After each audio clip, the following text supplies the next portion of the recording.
А, Я радий представити нашого наступного спікера Андрія Сокирку. Андрій – розробник програмного забезпечення з компанії Mamura AI. Він працює з Rust вже більше 2 років і бере участь в проєктах з відкритим вихідним кодом. Поправ, якщо я помиляюсь, Андрій має досвід роботи з машинним навчанням, а також йому подобається навчати людей програмуванню. Більше подробиць про це було б цікаво почути. Сьогодні Андрій розповість про використання WebAssembly у бекенді. Ми всі чули про використання WebAssembly в фронтенді, а Андрій розповість про те, як WebAssembly може бути і корисним у вашому проєкті в бекенді. Андрій пояснить, коли використання WebAssembly на стороні сервера може мати сенс, та поділиться деякими історіями успіху та недоліками цієї дуже перспективної технології. Та пояснить, як Rust та WebAssembly екосистема взаємопов'язані. Будь ласка, приєднайтесь до привітань Андрія Сокирки. Андрій, тобі мікрофон. Так, нарешті можна доповідати. Всім привіт. Доповідь називається «Використання WebAssembly на бекенді». Тут ми згадаємо, що таке взагалі WebAssembly, як він використовується на бекенді, і головне, навіщо, і як його використовують open-source проекти, як його використовують комерційні компанії, і наскільки воно все сире чи не сире. Повторюсь, мене звуть Андрій Сокирка. Отримую гроші за свій код близько 8 років. 2 останніх роки пишу на Rust, чому радий, звичайно. Працюю в стартапі, називається Mamura AI. Це децентралізована платформа для виявлення і реакції на інциденти в реальному часі в різних блокчейнах. І під капотом ми в себе використовуємо Rust. Так і з'явилася презентація, власне. Що ж таке WebAssembly? Я думаю, що більшість людей тут знає WebAssembly як це та сама штука, за допомогою якої можна запустити Quake в браузері, або навіть Windows. І так, і це WebAssembly, і це про фронтенд. Причому, що і Windows, і Quake в цьому випадку це не JavaScript клон. Цей Quake написаний на C, лежить на GitHub, скомпільований під WebAssembly і чудово працює в браузері. Прекрасно. А Вінда, до того ж, це взагалі оригінальний імідж старої Вінди, запущений всередині емулятора x86, запущений в Firefox, запущений на macOS, запущений на Mac, який взагалі на M1 процесорі. Чому це неможливо було з JavaScript і чому це можливо зараз? Чим WebAssembly такий особливий? По-перше, він швидкий і ефективний. Тобто, якщо ми запускаємо WebAssembly-ський додаток, він на тих же порядках, що і нативний додаток працює. Так же швидко. І ефективний, я маю на увазі з точки зору використання пам'яті. Тобто, це не JVM, коли ти це запустив, і воно вже все з'їло. І language agnostic. Що це означає? Що якщо в нас є якийсь додаток, написаний на низькорівневій мові, або на будь-якій мові, яку можна скомпілювати в WebAssembly, ми код не змінюємо або змінюємо мінімально і компілюємо це в WebAssembly, і в нас все чудово працює.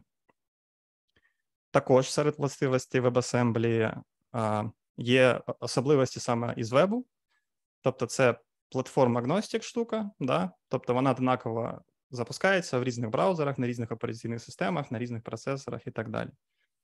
Вона за замовчуванням сандбокснута, тобто має доступ тільки до тих даних, які ми їй даємо, за замовчуванням. І це відкритий стандарт, тобто будь-хто може для нього виробляти софт і так далі. А тепер давайте уявимо, що буде, якщо ми візьмемо всі ці властивості, дамо їм доступ до ресурсів операційної системи і просто запустимо. Власне, ми просто отримуємо звичайний серверний або десктопний бінарник, який працює точно так само, майже, як і нативні бінарники, тільки вже не в браузері. JavaScript тут закінчився, можна видихати, JavaScript більше немає. Саме ті API-шки, які дають доступ до системних ресурсів, такі як файлова система, network, час, генератори рандома і все те таке, для WebAssembly називається WASI, WebAssembly System Interface. Із важливого, що тут? По-перше, це все API для компілятора. Тобто ви не працюєте з якимись спеціальними API для WASI, скоріш за все. Якщо ви пишете код, який ви будете компілювати під WebAssembly, і хочете відкрити файл, ви SAD-Libay відкриваєте файл, і потім, коли ви закомпілюєте під WebAssembly, у вас все працює так, як ви очікуєте. Далі, що цікаво, той, хто запускає ваш додаток скомпільований, або ви, якщо запускаєте якийсь WebAssembly додаток, ви самі вибираєте, що йому дати доступ куди, а куди не давати. Тобто, якщо в мене є калькулятор, і я не хочу давати йому доступ в інтернет, тому що навіщо йому, я не даю. Або якщо в мене CLI-утиліта, яка працює з одним файлом, я їй даю доступ до одного файлу. Чудово. Ще щось цікавого. Ці API можуть бути, замокані тим, хто викликає модуль. Тобто можемо давати доступ до реальної файлової системи, наприклад, а можемо до якоїсь віртуальної, а можемо ще щось придумати. І все буде так і задумано, все буде працювати. І що нам це дає? Що насправді навіть цей софт, який пишеться для сервера або десктопу, за допомогою WASI і оцих всіх можливостей, можна навіть знову ж таки запустити в браузері. Але нам тут вже це не цікаво. Перший use case, коли це реально можна використати на бекенді, це використовувати WebAssembly для плагінів. Що я маю на увазі під плагінами? Плагіни – це взагалі будь-який код, який буде розширяти можливість вашого проєкту, продукту, програми, і написаний він буде і вами, і якимись, можливо, сторонніми розробниками, скоріш за все. Як взагалі роблять? Найстаріший підхід – це ми робимо програму, ми робимо для неї свій DSL, да? Тобто ми, мало того, що нам треба написати програму, ми ще й пишемо для неї окрему мову програмування. І люди пишуть на цьому DSL плагіни. Це, наприклад, Vim і VimScript. Хтось знає VimScript? Я – ні. Інший варіант – це використання інтерпретованої мови загального призначення. Тобто у нас є той же, наприклад, JavaScript. Ми кажемо, люди, будь ласка, пишіть плагіни на JavaScript. Ми будемо або інтерпретатор викликати, або динамічно підвантажувати ваші плагіни, так як, наприклад, робить VS Code. Є ще підхід. Ми можемо сказати, окей, пишіть плагіни, будь ласка, розробники, на компільованій мові, а потім роздавайте вже бінарники під всі платформи, що ми підтримуємо, і ми будемо їх запускати. Так, наприклад, в Terraform зроблені провайдери, да, там під різні платформи, різні бінарники. І тут на сцену виходить WebAssembly. В чому ж тут, що ж тут цікавого?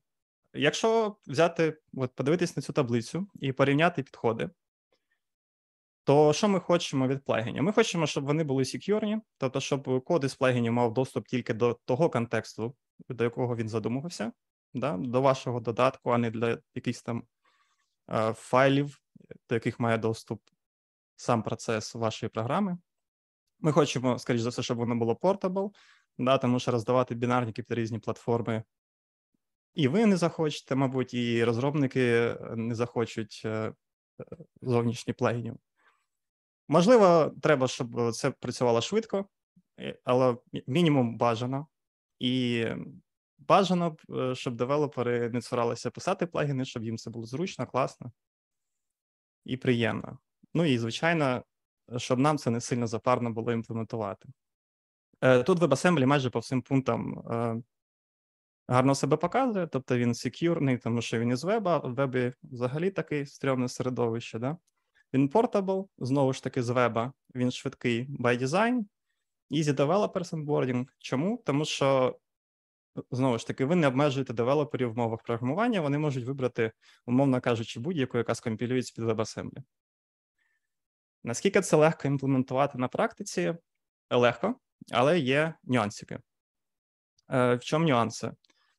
В основному вони заключаються в якраз спілкуванні з різними мовами під капотом WebAssembly. Тобто в різних мовах різні структури даних, різний рантайм. І перше стоїть питання, як же ми будемо спілкуватися з модулем взагалі. Як мені туди передати дані, і як мені звідти отримати дані. Да? Як мені передати тут структуру, ліст, вектор, строку. Незрозуміло, тому що ці всі структури по-різному виглядають на бінарному рівні в різних мовах. І в WebAssembly нема такого інтерфейсу, просто передай туди ліст наразі. Зазвичай це все вирішується простою серіалізацією даних. 90%, як я бачив, це просто серіалізація в JSON. Тобто ви берете request, серіалізуєте його в JSON, передаєте в WebAssembly модуль, вони його десеріалізують, щось роблять і точно так же повертають вам респонс. Це швидко, зручно, зрозуміло. Із мінусів це те, що серіалізація може бути повільною, якщо у вас даних дуже багато. І якщо хочеться це якось обійти, можна складувати дані прямо в бінарному форматі тої мови, яку ви плануєте підтримувати під капотом WebAssembly. Але із мінусів цього підходу вже виходить, що вам доведеться писати адаптери під кожну мову, що якби трошки прибирає ці всі плюси WebAssembly з точки зору вибору мов. Да?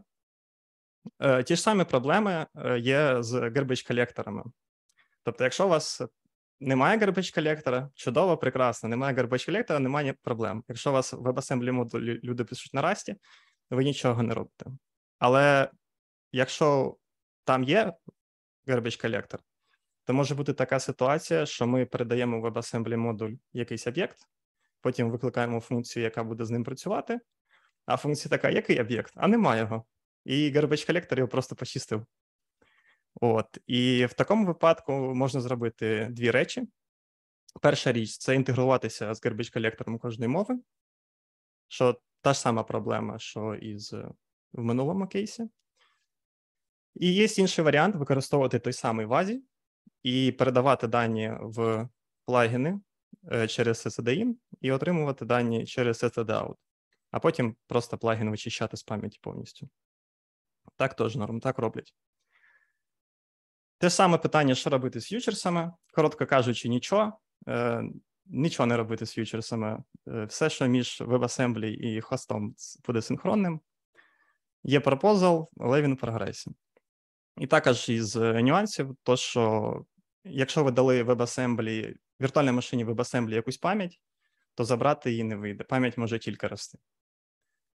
Не сильно критично, але треба враховувати. На щастя, зараз є в прогресі ініціатива. Називається Components Model. Там дуже-дуже багато всього цікавого, але що нас цікавить? Це Interface Type і Canonical API. По-людськи кажучи, це генератор коду для різних мов, який нам нагенерує типа як протобаф інтерфейс, але не мережевий, а між WebAssembly. І можна буде просто передавати якісь стандартні структури даних, описувати свої. І це зараз вже є, воно вже імплементовано для деяких мов. І, по ідеї, деякі проекти його використовують, але ми ще ні. Там Components Model взагалі це game changer, там дуже багато змін, там просто космос, там WebAssembly зможе викликати WebAssembly, там дуже багато всього. Тому, будь ласка, переходьте по QR-коду, подивіться цю презентацію також. Дуже цікаво. Так. Власне, код. Так виглядає мінімальний приклад виклику WebAssembly коду із Rust. Зліва червоним помічено. Це ми кажемо WebAssembly модулю, типа модуль, якщо ти захочеш, то можеш викликати функцію print, яка знаходиться в namespace env, і ми виконаємо println на хості. Тобто, що це значить? Що ми можемо так просто будь-який код, який нам захочеться, там описати і нормально виконати, і WebAssembly зможе його викликати зі своєї сторони. Справа ми бачимо, як це виглядає з точки зору WebAssembly. Що це за текст? Це така текстова репрезентація коду під WebAssembly. Тобто це ж саме може бути імплементовано на Rust, на C, на C++, вибирайте будь-яку мову. Це просто для того, щоб було коротко це все. Зліва жовтеньким помічено ми викликаємо функцію answer, справа жовтеньким помічена функція імплементована в WebAssembly. Коротше, якщо запустити цей код, на екрані буде the answer is 42. По QR-коду репозиторій. В репозиторії цей приклад і ще один приклад, як передавати JSON туди і назад. Будь ласка, заходьте, запускайте, контриб'ютьте. Приклади реальних проєктів. Перший – це Labs. Labs – це такий VS Code-like код-едітор, написаний на Rust, звичайно. І вони використовують WebAssembly для плагінів. Якщо детальніше, вони використовують Fuzzy, вони використовують JSON. Тобто, яким плюс це для Labs? Це те, що є девелопери плагінів, вони пишуть код, на чим йому подобається, скоріш за все, на Rust, звичайно, компілюють під WebAssembly, і автоматично плагіни доступні на будь-якій платформі, на якій доступний Labs. І це все, що важливо, працює швидко.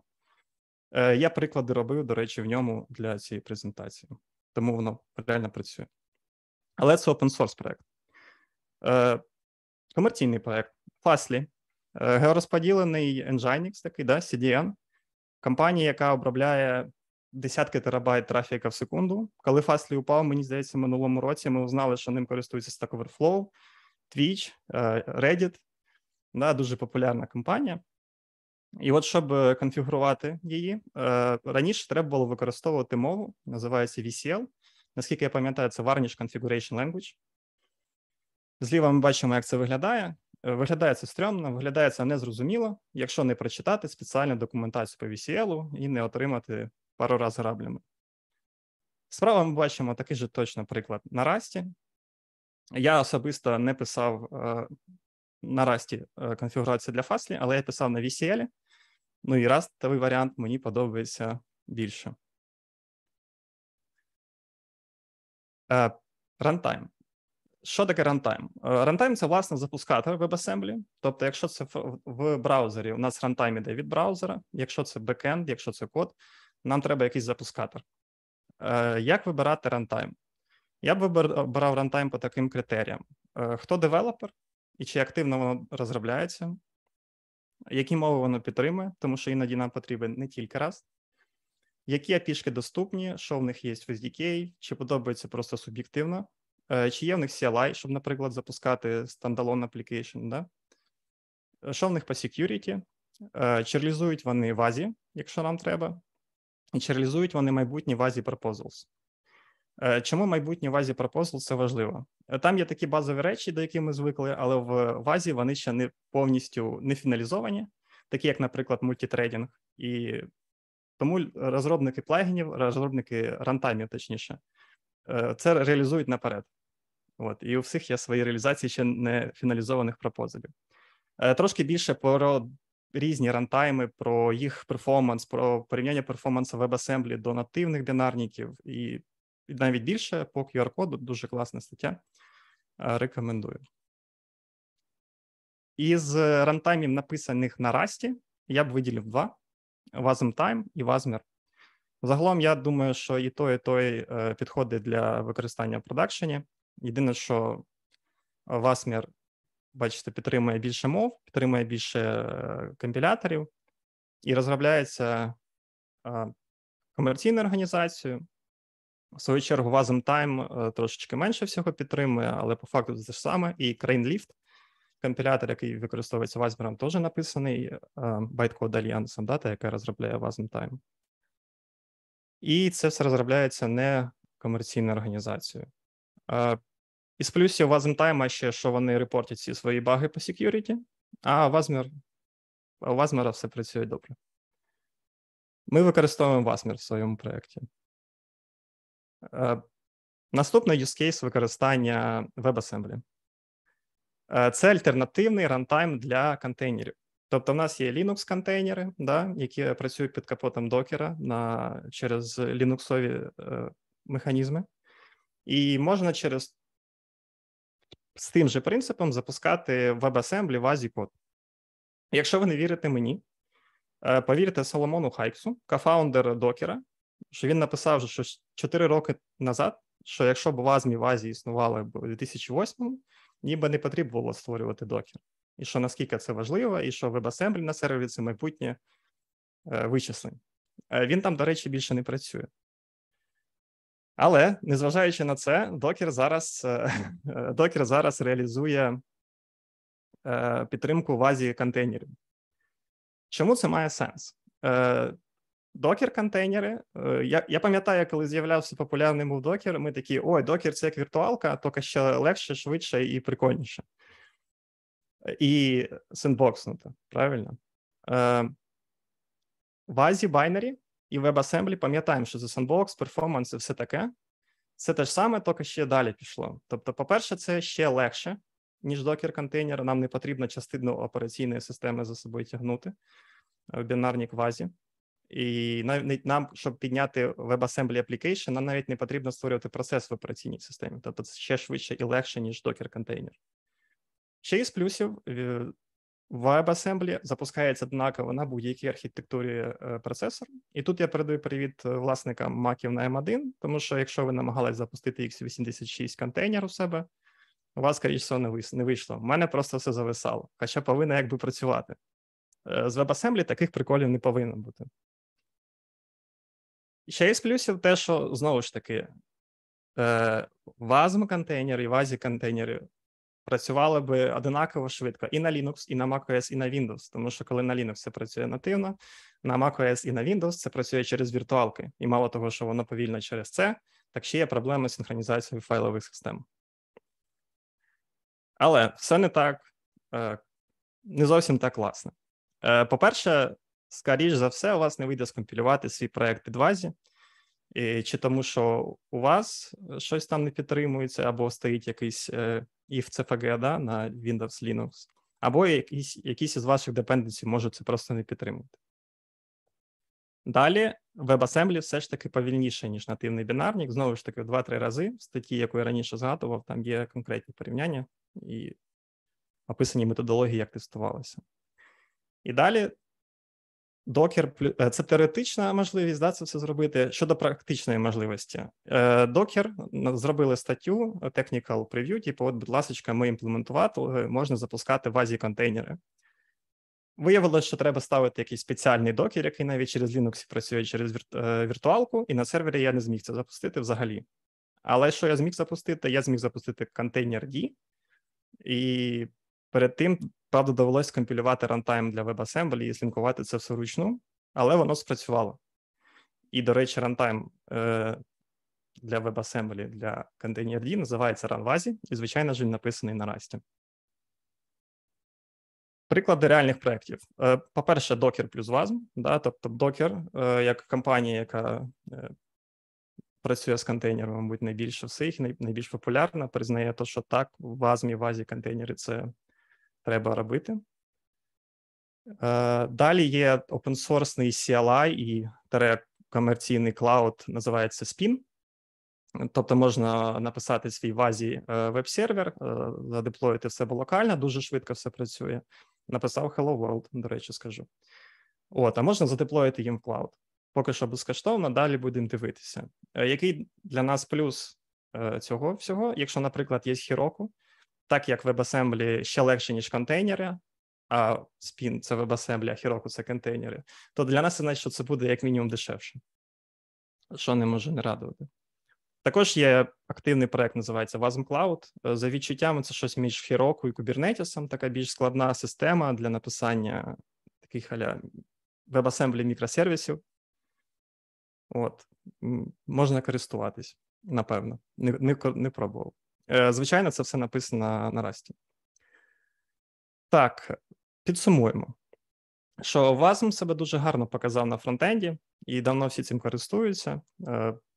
На бекенді це також дуже перспективна технологія. Якщо ми беремо use case з плагінами, то багато опенсорсних проєктів є, комерційні компанії, дуже популярні, які цим вже в продакшені користуються.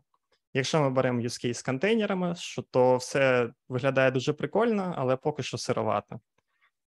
І так, вже сьогодні, хочемо чи не хочемо, ми будемо використовувати WebAssembly. І вже сьогодні, коли ми відкриваємо Reddit, чи що там використовує Fastly, вже під капотом він там крутиться.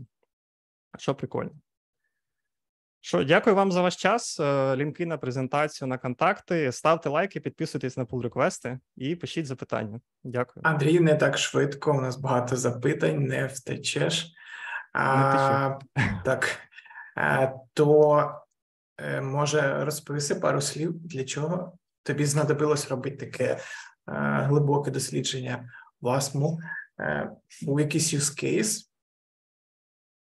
Да. Ну, по роботі просто прийшлось. Я не винуватий там, що довелося.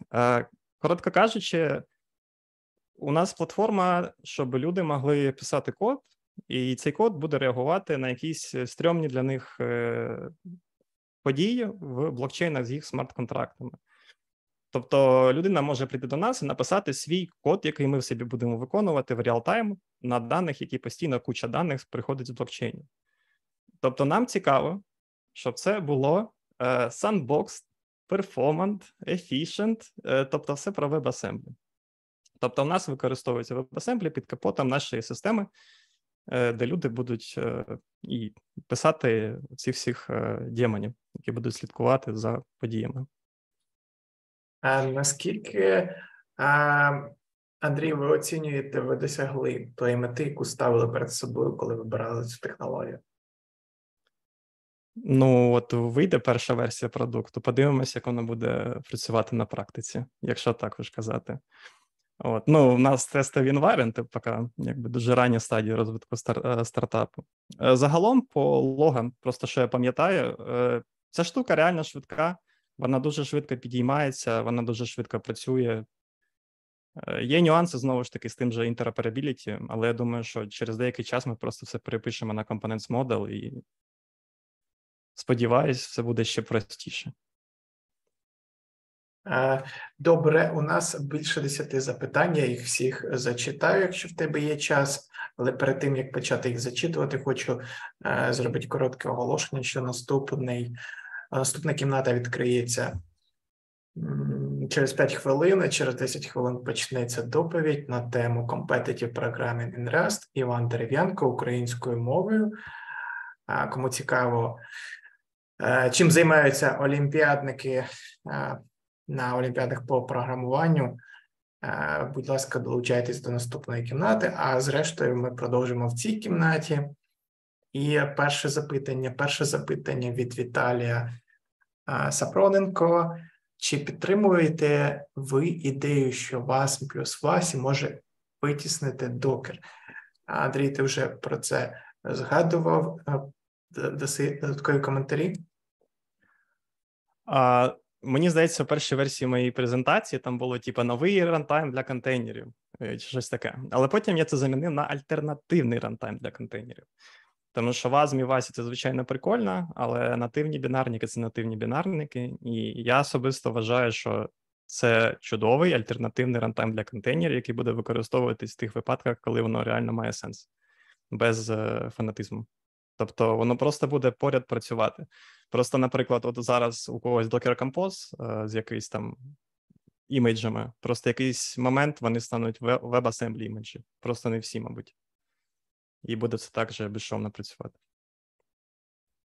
Дякую, Андрій, за відповідь. Наступне запитання. Чому, на вашу думку, вас ще не готовий замістити JavaScript на фронтенді? Доповідь трішки про бекенд, а не про фронтенд, але якщо ти хочеш відповісти, то, будь ласка. Ну, в той момент, коли всі люди, які пишуть на JavaScript, будуть писати на Rust, WASM замістить JavaScript, але, мабуть, не скоро. Сміливий прогноз. Як саме Rust та WASM пов'язані? І чи пов'язані вони взагалі? Запитання від Дениса Левченка. Чудове запитання. А до чого тут Rust? Що ти тут розказуєш? Всі проекти, які я називав, вони всі написані на Rust. Fastly зараз використовують, мені здається, WASM Time, але раніше вони писали взагалі свій рантайм, і вони також дуже великі ентузіасти. Рантайм для контейнерів написаний на WASM. Тут все дуже сильно пов'язано. І якщо людям потрібні плагіни, і їм не потрібен перформанс, знову ж таки, вони користують JavaScript, це нормально. Але просто так от виходить, що багато людей, які пишуть на Rust, їм часто потрібен WebAssembly. Тому що в них є причина писати на Rust, той же самий перформанс, наприклад. Тобто це дуже все... Rust – дуже нова технологія, яка вирішує нові проблеми. WebAssembly – нова технологія, яка вирішує проблеми нові з ретроспективою на старі. Коротше, дуже тісний тут зв'язок, насправді. Rust, дякую, Андрій. Наступне питання від Андрія Ніколаєва. Чому було прийнято рішення задизайнити VAS Structured Control Flow замість лінійного? Якщо ти зрозумів запитання. Ще поняття немає. Сорі. В такому разі лишимо це запитання на кінець. Можливо, автор запитання голосом пояснить, що він мав на увазі. Наступне питання Данил Витківський. Чи чули ви про VASM 4? Чи пробували брати участь у розробці мінімальних стилізованих ігр за допомогою нього? Стилізованих ігр? Ну, наскільки я знаю, зараз в прогресі специфікація WebAssembly 2, а не 4. А по-друге, ігри, знову ж таки, ми говорили про бекенд, і не зовсім зрозуміло питання в контексті презентації. Данило Вітковський, якщо хочете, можете підняти руку і дамо вам можливість поставити, уточнити це питання. Богдан Балаклушин. А якщо в мене є велике зображення у бінарному вигляді, котре мені потрібно передати на фронтенд, чи є якийсь швидкий спосіб це зробити? Теж не впевнений, що це стосовно бекенду питання. Так, я думаю, передати на фронтенд звідки, зжати, передати, да, не зрозумію питання. Наступне питання. Богдан Март. Який UI Toolkit Labs використовує? UI Toolkit Labs. Так, Знову ж таки. Який Labs використовує UI Toolkit? Все, зрозумів. Я не пам'ятаю. Ви можете по QR-коду, от, будь ласка, знайти цю ж саму презентацію, або просто погуглити Labs і подивитись, там у них буде все написано. Але він доволі швидкий і респонсивний, да? Тобто немає лагу між тим, що ти щось нажимаєш і робиться фідбек від додатку. Тобто працює швидко, класно. Дякую, Андрій. До речі, презентація доступна в вкладці «Ресурси». Вже її можливо скачати. Будь ласка, скачуйте. Андрій Савицький. А робота з сокетами є... Це запитання. Чи є робота з сокетами? Мається на увазі не веб-сокетами, а взагалі з сокетами. Я так розумію, мова йде про VASI. І як взагалом з нетворком? Коли я розказував за приклад, що я запускав сервер, веб-сервер через VASI Runtime для Containerd, там був сервер, звичайний веб-сервер, який віддавав Hello World. Тобто робимо висновок, що ця частина працює, тобто, по ідеї, Listen працює або через VASI, або через кастомні API Containerd. Щодо, наприклад, викликів зовнішніх сервісів, наскільки я знаю, напряму це ще не фіналізовано і не можна робити network-коли прямо з WebAssembly через VASI. Але в тому прикладі, що був з тим, як імпортити функції з хостової системи WebAssembly, щоб вони могли їх викликати, от в тих функціях можна реалізувати будь-що. HTTP-виклик, виклик будь-чого і будь-де, хоч би воно у вас скомпілювалося, та і все. Тобто, наприклад, в нашому проєкті для WASM-модулі є можливість робити HTTP-коли. У нас WASI не використовується, і для цього я просто написав функцію HTTP, яка приймає payload і повертає payload, і по факту робить сам виклик зі сторони Rust. Тобто WebAssembly просто дергає цей хендлер, і все працює. Дякую, Андрій, за відповідь. Якщо ви не знайшли презентацію, то вона в правому нижньому куточку в ресурсах, натискаєте і там можна скачати. Наступне питання від Дмитра Криворучка. Які основні обмеження при компіляції у Rust з Rust у VASI? Я розумію, що багатопоточність і нативні бібліотеки в залежностях. Що ще?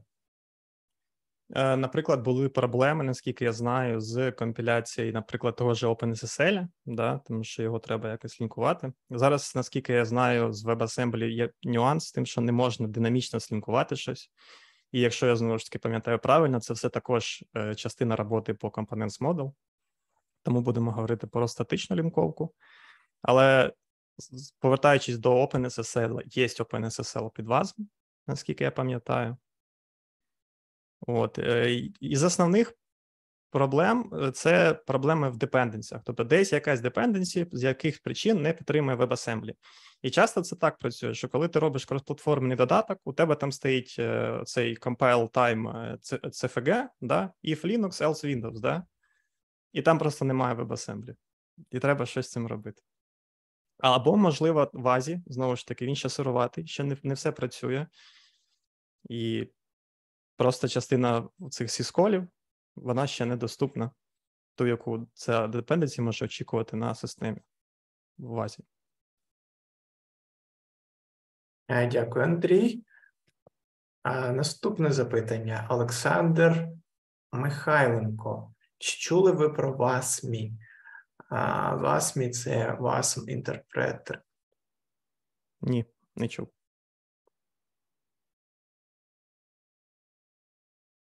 Добре. До речі, зараз можу просто трошки ширше дати. Там про рантайми на Rust було WASM-Time і WASMer. І от WASM-Time підтримує CraneLift компайлер, а WASMer підтримує SinglePass, LLVM і CraneLift. Це та штука, яка під капотом типа перетворює WebAssembly бінарник в щось більш нативне. І там теж, я думаю, в ту сторону просто відповідь, що є CraneLift, що є LLVM-тулзи для цього, а є SinglePass. Він найшвидше компілює, але найповільніше працює. І мені здається, що це найближче по перформансу, по логіці до інтерпретатора. Але про WASM нічого не чув. Цікаве запитання від Андрія Листочкина. Питання формулюється так. Наскільки близько рантайми один від одного? Чи ви колись стикались з ситуацією, що один і той самий WASM файл поводиться по-різному під різними рантаймами? Ми в себе під капотом на роботі використовуємо зараз один рантайм, але коли я намагався різними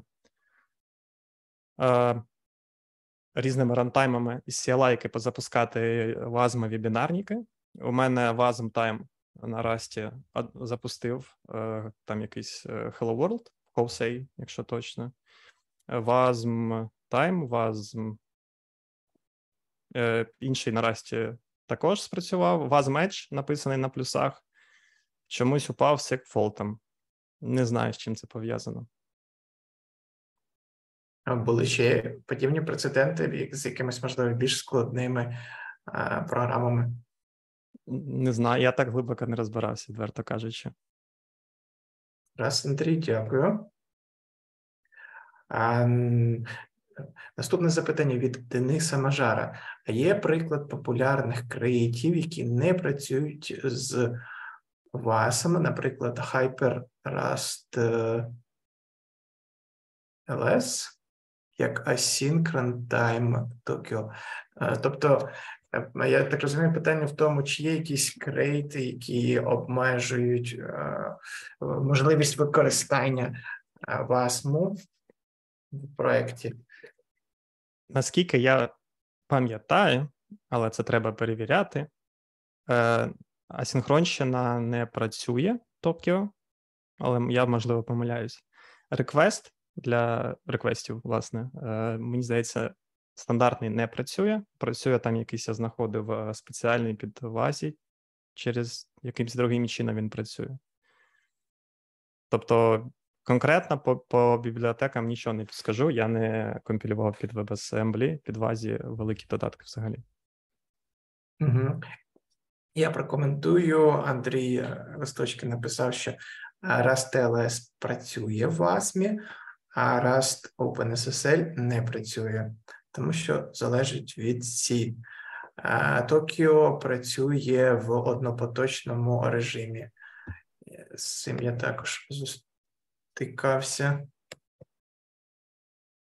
Наступне запитання від TS. Чи є якісь рекомендації для ізоляції пам'яті WASM, крім інтерпретації або окремого процесу?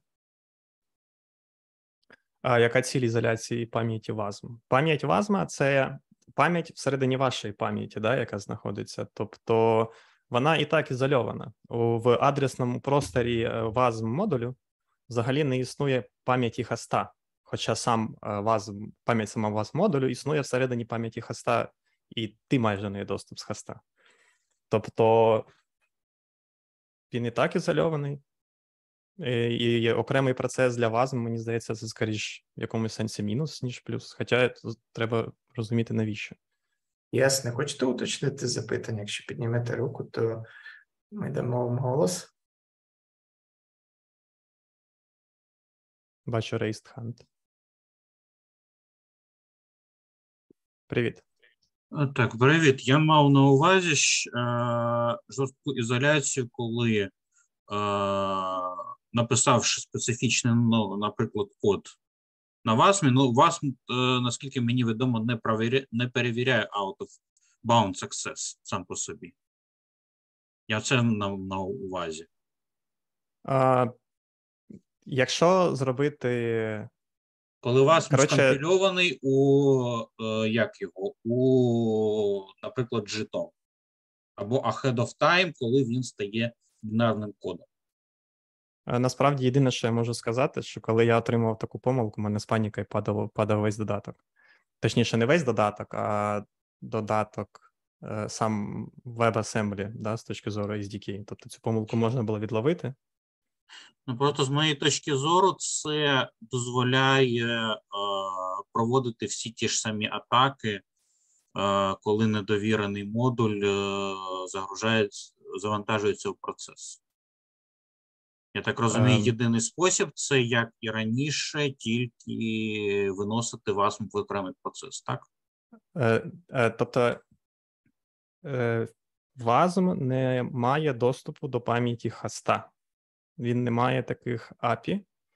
Він існує всередині абстракції, яка називається лінійна пам'ять, да, просто вектор. І його адресація вся використовується тільки всередині цього вектору. І як вже з цим працюють, я так розумію, це вже справа рантайма і його security операцій. Окей, тоді питання, чи вирішують якось це існуючі рантайми, чи ні?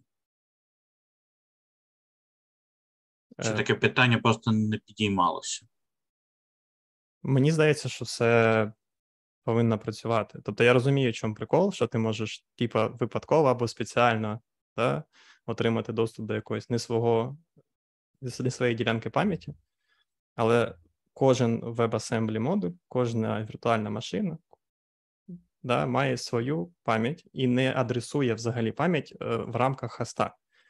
Тобто, по ідеї, якщо в рантаймі нема багів, то це неможливо.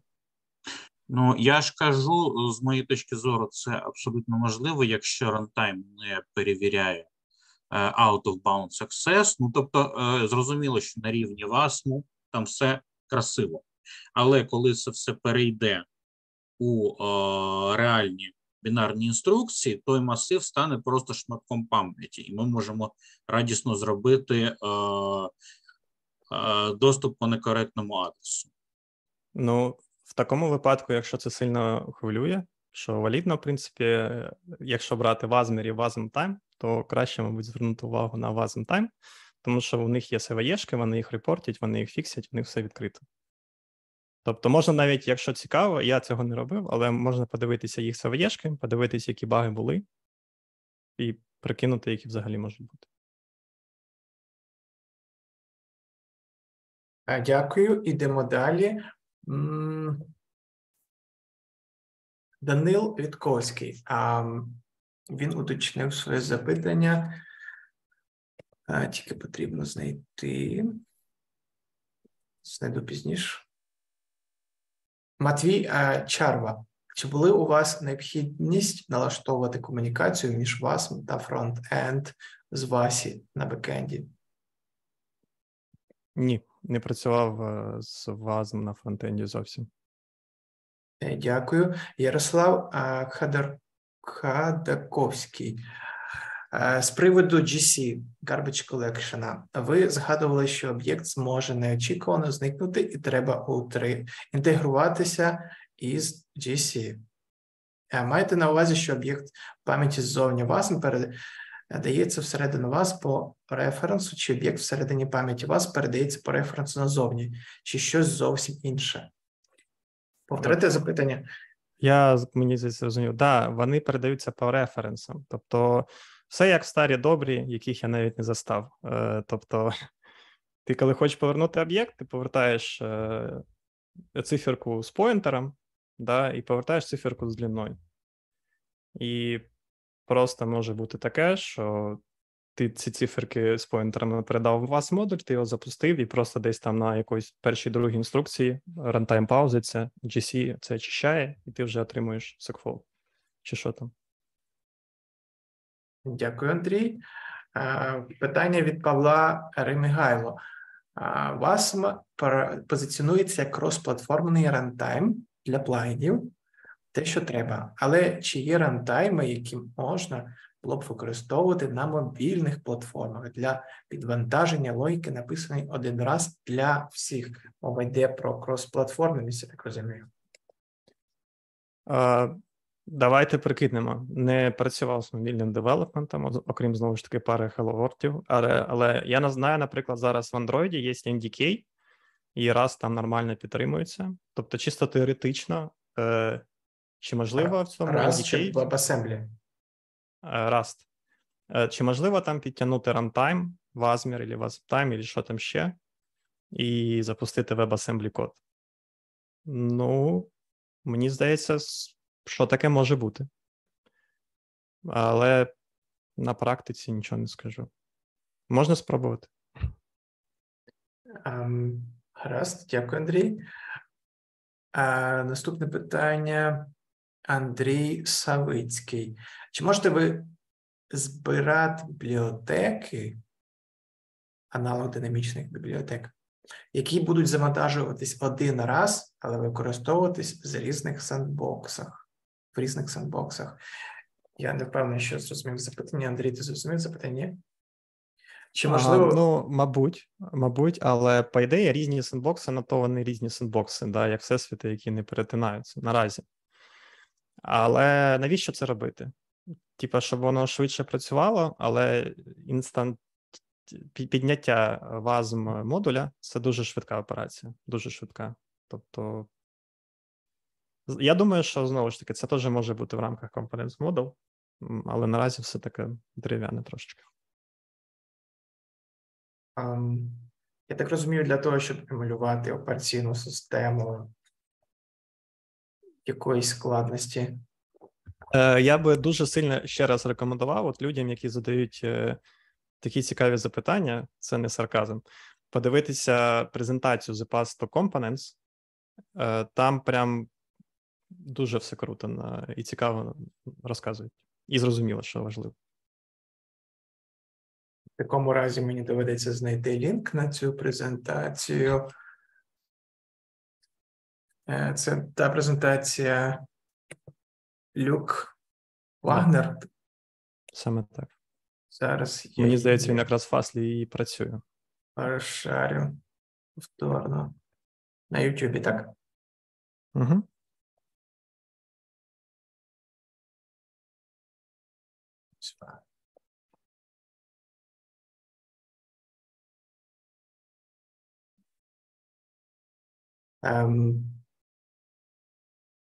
Ще запитання від Данила Вітковського, яке ми пропустили. Перше запитання було, чи чули ви про WASM 4, пробували брати участь у розробці мінімалістичних стилізованих ігор за допомогою нього, а друге уточнення мав на увазі це Build Retro Game using WebAssembly for Fantasy Console, wasm4.org. Ентузіасти намагалися написати квазі-консольні ігри у стилі старих ігор з обмеженою палітрою і ресурсами. Прокоментуєш щось? Прикольно. Я Нічого не теж знаю не про чув. це. Тепер буду знати, дякую. Так. У нас лишилось два питання, які потребують уточнення. Чи є в залі охочі задати запитання, чи можливо дати уточнення своїм питанням. У вас остання можливість це зробити, поки Андрій ще тут і готовий відповісти на ваше запитання. Рук немає. На цьому одна рука. Ярослав Ходорковський. Будь ласка. Да, я просто дякую за відповідь. Дуже цікава презентація. У мене питання з приводу поінтерів. Я правильно розумію, що через те, що клієнт машини не має доступу до хост машини, ми не можемо передати поінтер, тому нам треба передавати дані. Але коли ми повертаємо дані з клієнта на хост, то по дефолту передається поінтер. Зовсім, не зовсім так. Клієнт машина це називається guest, а host це, власне, host. І в чому суть? Guest не має доступу до пам'яті хоста, але пам'ять геста існує всередині пам'яті хоста, і хост має до неї доступ. Тобто, як відбувається взаємодія? Знову ж таки, про взаємодію в репозиторії, що я залишав, там є прям приклад кодом, як це відбувається, зараз на словах поясню. Ти хочеш передати дані в guest. Ти береш інстанс пам'яті геста, записуєш туди байти, на якийсь офсет, тобто на якусь адресу, і запам'ятовуєш цю адресу і запам'ятовуєш їх довжину. Викликаєш функцію, в яку передаєшся дані, функцію геста. Зі сторони геста ти потім повинен взяти і прочитати поінтер за тою адресою з тою довжиною. Назад точно так само. Ти в свою пам'ять алокуєш об'єкт, потім береш його адресу і його довжину, повертаєш її на хост, і хост бере, знову ж таки, пам'ять, до якої він має доступ, і напряму з неї читає об'єкт. Зараз це виглядає отак. Ага, я зрозумів. Тобто буфери на клієнті створюються для параметрів вхід-вихід. І... Це не буфери, це є пам'ять самого WebAssembly, але пам'ять WebAssembly це є просто вектор, просто буфер.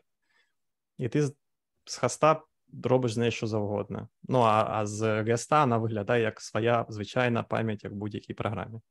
От так, якось так. Ага, я зрозумів. Знову ж таки, репозиторій є, код там, я думаю, зрозуміліше буде, ніж те, що я пояснюю. Та ні, насправді зрозуміло, дякую. Угу. Так, Ярослав, дякую. Ще бажаючи поставити запитання. До речі, Павло прокоментував стосовно свого запитання, що він знайшов у ASM 3 Runtime, котрий підтримує iOS, Android і VAMR, але з нюансами на iOS. Ще питання? Хтось хоче поставити? Раз. А ще одна рука. Олександр Михайленко. Будь ласка. Всім привіт. Привіт. Хотів запитати з приводу хост-функцій. І чи можна використати хост-функції для того, щоб отримати пам'ять хоста з вазом модуля?